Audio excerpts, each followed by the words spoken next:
Periodic table के तमाम elements के साथ दो नंबर्स लिखे हुए होते हैं।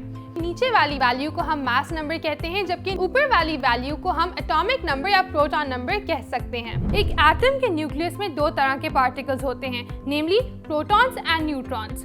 इन दोनों को मिलाकर हम एटॉमिक मास क्रिएट करते हैं। अब इसी एटम के आउटर मोस्ट शेल में कुछ इलेक्ट्रॉन्स भी हैं, लेकिन इन इलेक्ट्रॉन्स की मास इतनी नेग्लिजिबल है कि हम एटॉमिक मास में उसको काउंट ही नहीं करते। All atoms of the same element have the same number of protons, यानी एक एलिमेंट के तमाम एटम्स का एटॉमिक नंबर सेम रहता है। अगर हम ऑक्सीजन के इन दो एटम्स को देखें तो दोनों में क्या चीज कॉमन है?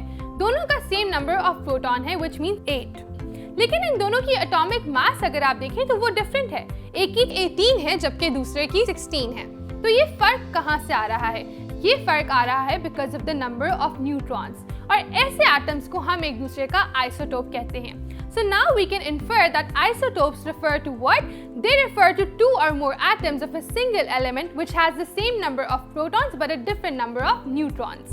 Now let's look at carbon and nitrogen from the periodic table. Are these isotopes? No. Why? Because they're two different elements with different atomic numbers and different atomic masses. लेकिन अगर हम देखें इन दो कार्बन एटम्स को, तो क्या ये isotopes हैं? जी हाँ। Why so? Because इन दोनों का एटॉमिक नंबर सेम है, which is 6, लेकिन इन दोनों की एटॉमिक मासेस डिफरेंट हैं। हम किसी भी एलिमेंट का मास नंबर कैलकुलेट कर सकते हैं by adding the number of protons and neutrons. इसी फॉर्मूला को रीअरेंज कर सकते हैं न्यूट्रॉन्स का नंबर निकालने के लिए by subtracting atomic number by atomic mass.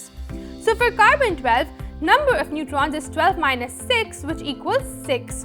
जबकि कार्बन 14 में you can subtract 14 minus 6, which gives 8। मुझे उम्मीद है कि अब आप आइसोटोप्स के कॉन्सेप्ट को समझ गए हैं और उन्हें इजीली आइडेंटिफाई कर पाएंगे।